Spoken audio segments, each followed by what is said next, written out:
orange overalls await corrupt officials, Ramaphosa promises mining investors. The president promised to unveil a package of measures to save Eskom to help the mining industry and issued what delegates termed his 10 commandments for the mining sector. Corrupt officials will end up in orange overalls. President Cyril Ramaphosa has promised investors concerned that all his current commissions of inquiry into graft will come to nothing. Ramaphosa told the 2019 Mining Indaba in Cape Town that clearly there will be prosecutions and some people will end up in jail and go and wear orange overalls. He said that some people were growing impatient with him for not taking decisive action against all the corrupt officials who are constantly being exposed in the commissions of inquiry into state capture, the National Prosecuting Authority, the Public Investment Corporation, SARS and so on. "I say all in good time," Ramaphosa responded, adding that South Africa had institutions that had to be respected.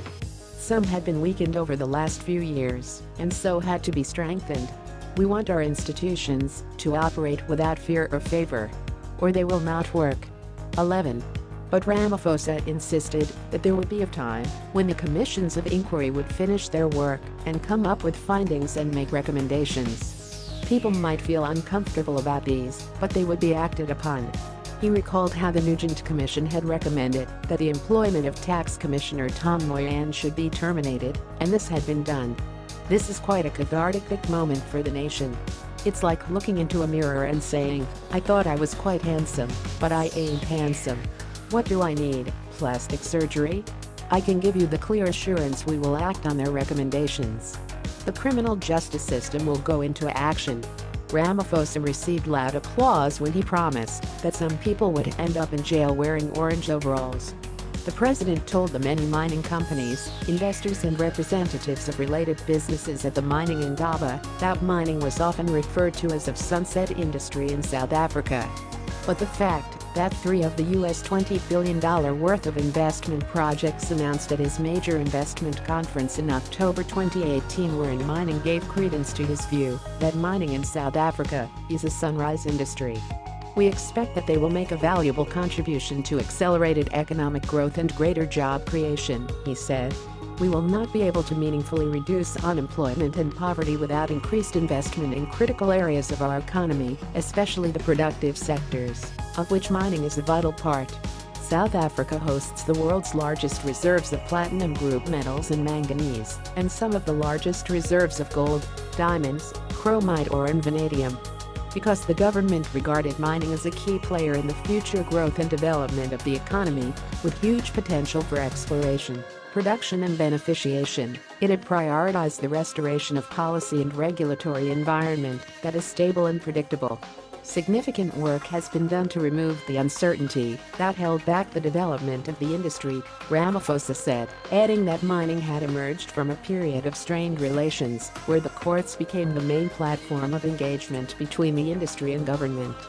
Now mining companies and the government were talking to each other instead of in their boardrooms and in the offices of Mining Minister Guido Mantish, he said. A new mining charter had been introduced in September 2018 to address the concerns of mining companies, and the government was also addressing the concerns of investors about high administered prices for ports, rail and electricity, as well as infrastructure bottlenecks. Roger Baxter, CEO of the Minerals Council, which represents about 90% of South African mining companies, had on Monday said one of the main concerns mining companies had was with a faltering energy parastatal Eskom. Ramaphosa said the government had been giving detailed attention to the Eskom crisis to address mining companies' concerns about the security and affordability of energy supply. Eskom's contribution to the health of our economy is too great for it to be allowed to fail. It is too important, and it's too big to fail. And we will not allow it to fail.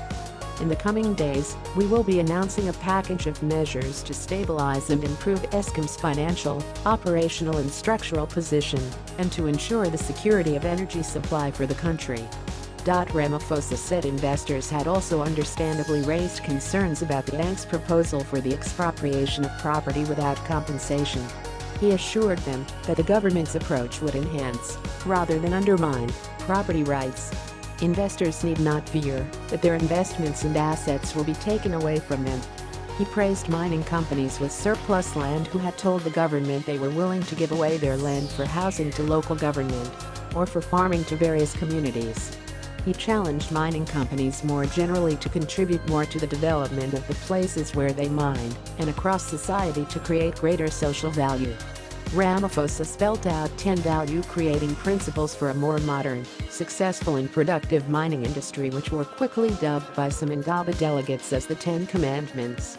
These included the need for mining companies to partner with local governments to improve infrastructure in the areas where they operate, to invest more in the living conditions of and in upgrading the skills of their workers, and to beneficiate, add value to, the minerals they extracted.